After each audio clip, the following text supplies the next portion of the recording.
Now, tell us about your roots. My roots. Okay, so my name is Prince Dr. Ajibade Adedayo Adeladan,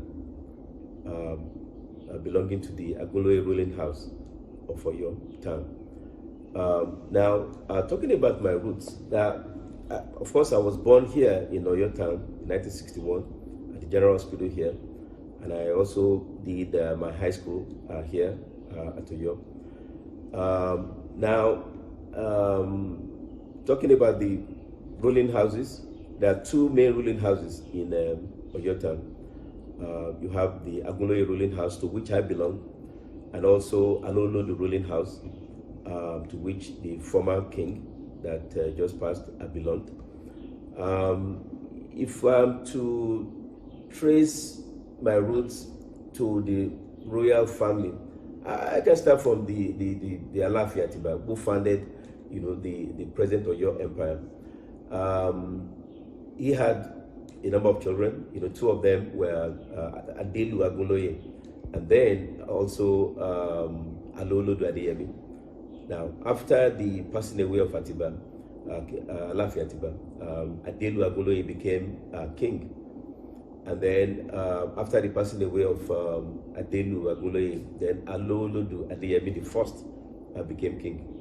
Now, one of the sons of Agunloye was Lawani Amubiya, who became an Alaafin from 1905 to 1911. Now, he had a number of children. One of them was Shinyebola Ladibulu Onikepe, who also became king after him. Now, because his reign was 6 years, was short. I'm talking about Lawani, or Alaafin Lawani. His reign was short, and people clamored, that his son, should become the next king. So the son actually became the next king, in the person of Alaafin Ladibulu Shinyebola Onikepe. Now, his brother was Laluwo, the brother of Alaafin Shinyebola. The Laluwo was the one that settled in the present day place that they call Ilaka Lawuwo. So that's where my family came from, Ilaka Lawuwo. So my grandfather was born there, my father, and then me from Ilaka Lawuwo. So that's my connection. So we're actually connected to Alaafin Lawani Amubiya Agugoja. So that's my root in short. In terms of connection to the throne, yes. Now, if you are to go back in time, we know that the throne of the Alaafin is one that is reputed, yes, among the Yoruba, and even beyond the shores of the geographical expression where the Yorubas are. Now, the head of the Agunloye ruling house, yes, Adedayo, has already submitted a list of 48 aspirants to the Oyo Mesi. But we discovered that some people are still submitting names, indicating interest, for the throne. Why do you think this is so? Well, traditionally, like I mentioned before, there are two main ruling houses recognized by the government, recognized, in the past 100 years plus. That is the Agunloye ruling house and the Alowolodu ruling house. Now, Alaafin of Oyo had other children, aside from Agunloye and Alowolodu. Now, they have never been recognized as families, that produce the Alaafin. But it's now, they're coming up. Some of them are coming up. They're saying, well, we also were related to Atiba, so we want to be represented. We want to put up a candidate or candidates, for the Alaafin. But according to the government gazette, I think Western region in the 70s, only those two houses are recognized so far. So that is Agunloye and Alowolodu ruling houses. Those are the two houses that are recognized so far, and it is from Agunloye ruling house that the next Alaafin is going to come from. Yes, people are saying, some people who are even children of female members of royal families, they have presented their names also, but of course they are not going to be yes, they ought not to be considered, really, So it's going to be Agunloye from Agunloye ruling house. Now, all these people that are submitting their names, well, all the 48 that submitted their names already, they went through the Magaji of Agunloye ruling house, which is Pa Adeladan. Yes. Now, so those are the only ones recognized, that will be recognized by the Oyo Mrs. And Baba Yaji that initially received them. Yes. He knows that he will only receive names presented by Pa Adeladan, who is recognized as the head of Agunloye ruling house. So definitely it's going to be, those are the names that they will be looking at. Okay, yes. Thank you, sir. Now, yes. You have a very rich resume as somebody who is likely very successful as a surgeon. Can you let us through into your professional life? Well, I completed my medical school training at the University College Hospital in Ibadan. And then I served in Pukawa local government in Borno State for 1 year. And then I went to the Lagos University Teaching Hospital where I did general surgery. I became a general surgeon there. I became a fellow of the West African College of Surgeons. Now, shortly afterwards, I traveled out of the country. I was in Jamaica. I worked as a surgeon there. And then, the United States Virgin Islands, US Virgin Islands. And then from there, I went to New York City. It was in New York that I, changed my specialty. Okay. I went into psychiatry and neurology. So I did psychiatry and neurology for 4 years. And I've been practicing psychiatry and neurology since then. But I also did addiction medicine. So I'm also a specialist in addiction medicine. So I'm both a psychiatrist and neurologist and an addiction medicine specialist. So, yes, so that's what I practiced surgery for many years. And then psychiatry and neurology I've been practicing since 2008. So those are the, I've worked in various states in the United States. I worked in Nebraska. I worked in North Dakota, South Dakota, in Colorado, and now I've been working in California. So practicing as a psychiatrist and neurologist. Now, I'm almost forced to ask this, so let me go ahead and ask. Yes, please. How much of coming home have you been doing? How much have you been linked with your folks here in developing Oyo in the last number of years? Well, I mean, I've always been an Oyo man. Okay. I come to Oyo virtually every year. I would say that the only year I did not come was in 2020 because of COVID. Okay. I did not come that year. I was here in 2019. 2021. No, I wasn't here in 2021 too. Those 2 years because of COVID. Yes. So, and I've been here a number of times already this year. Okay. So, again, so I've always been an Oyo person. I connect, I talk to people. Some of the private practitioners here in Oyo town, private medical practitioners, I know them. One of them was even my senior at the College of Medicine, University of Ibadan. Okay. So I visited his clinic, and I've gone around, so I, have a pulse of what is going on in terms of healthcare in Oyo. That's one of the areas that I'm going to be looking at too, as an Alaafin, who is a medical doctor, who is a surgeon, who is a psychiatrist and neurologist.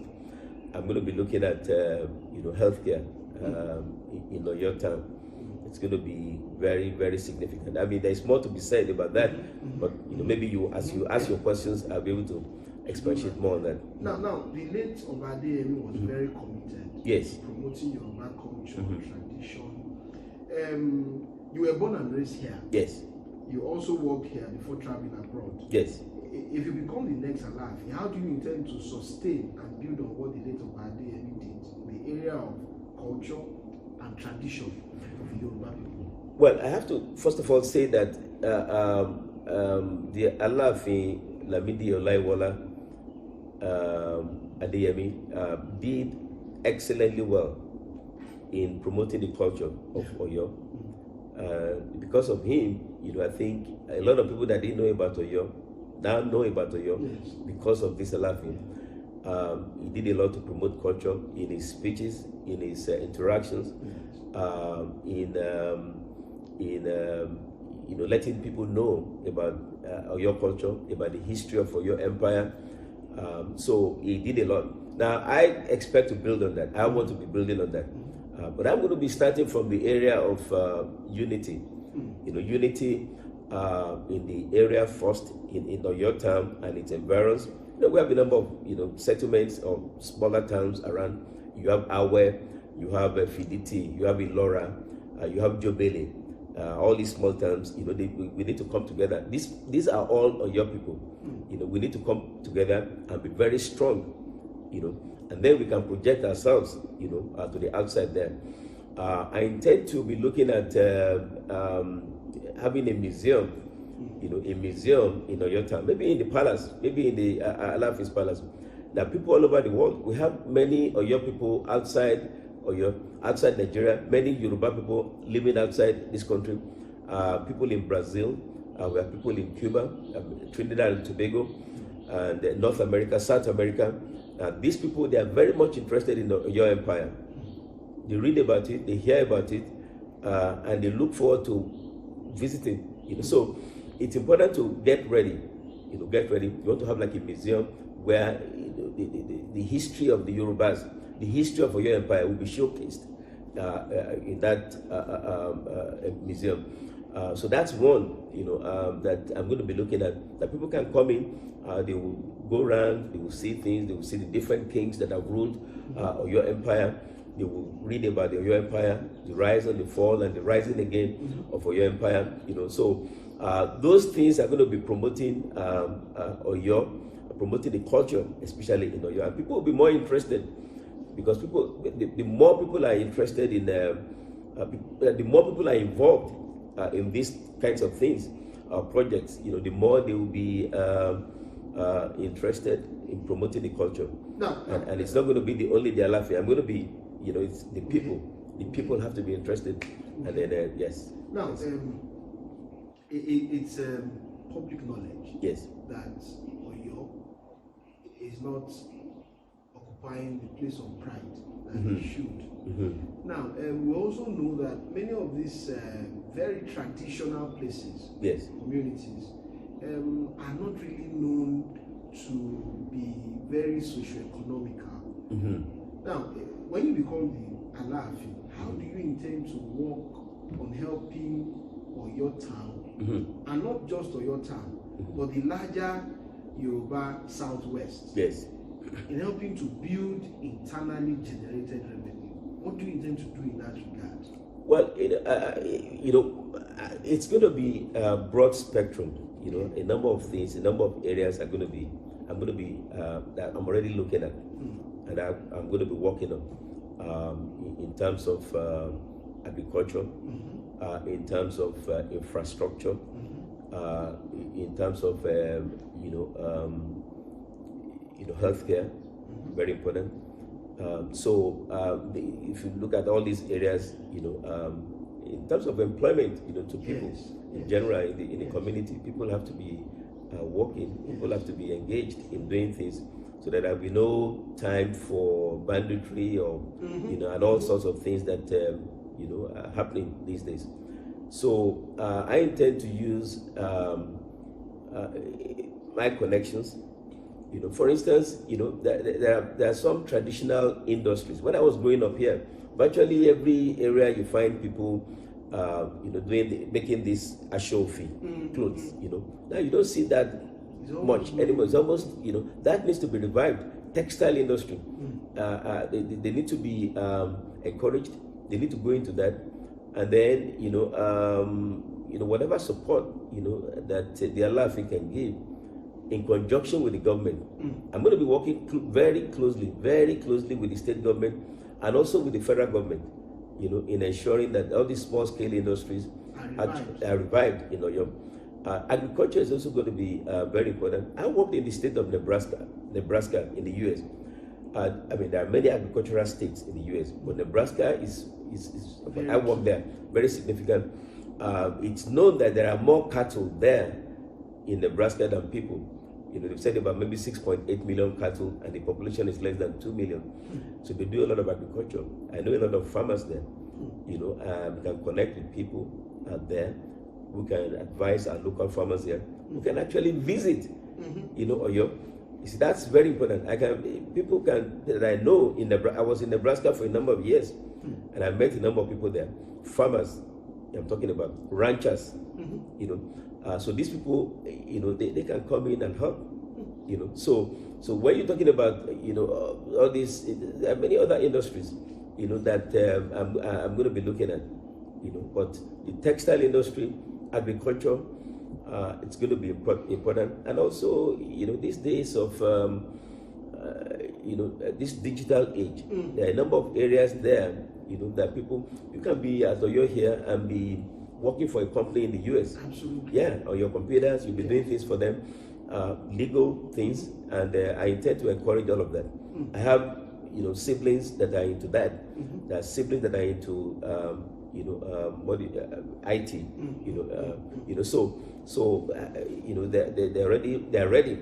When you mentioned siblings, and then my mind quickly raced to the issue of youth empowerment. Yes, please. And then side by side, that is the issue of insecurity. Yes. And today, before now, we felt that insecurity was actually only local to the north. But we've been having series of instances of kidnapping and all that, issues of banditry and what have you. How do you, because I remember that the late Alaafin said that he was involved in engaging local vigilantes to help police.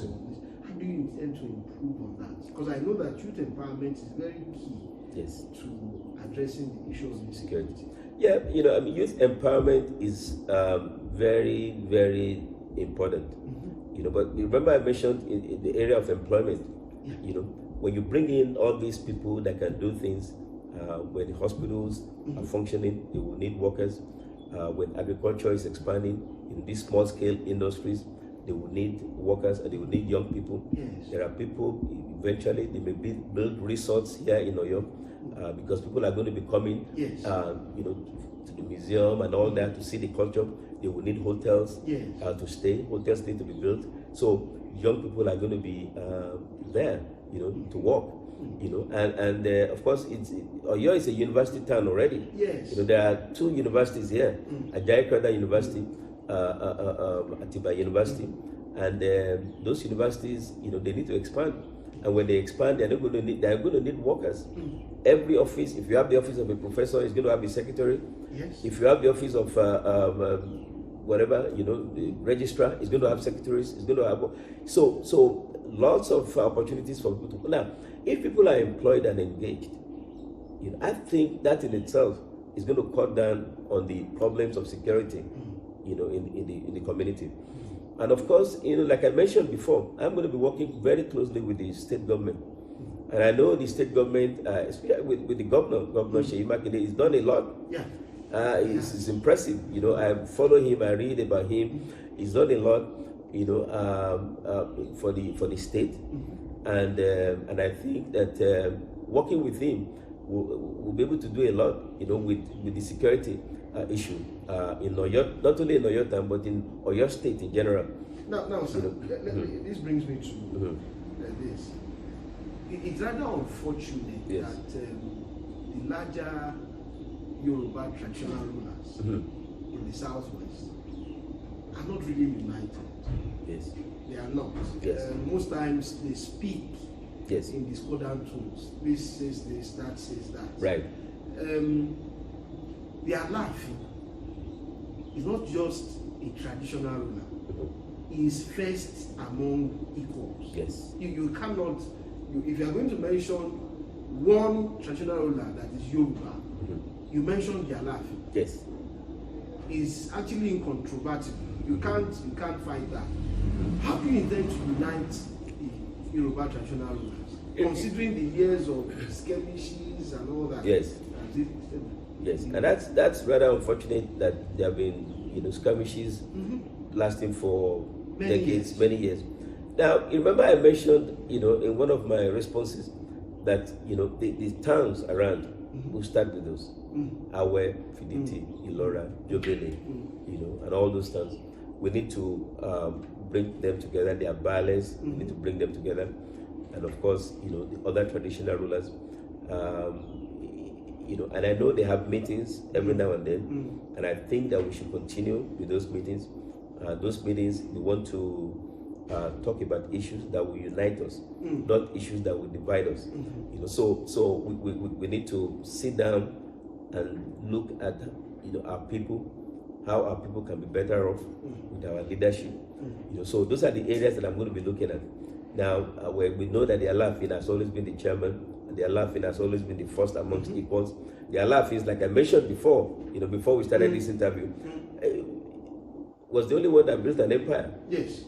So he was able to build an empire. I mean, Alaafins were able to build empires. Yeah. And then, he was able to bring people in the empire, together, at least for decades. Yes.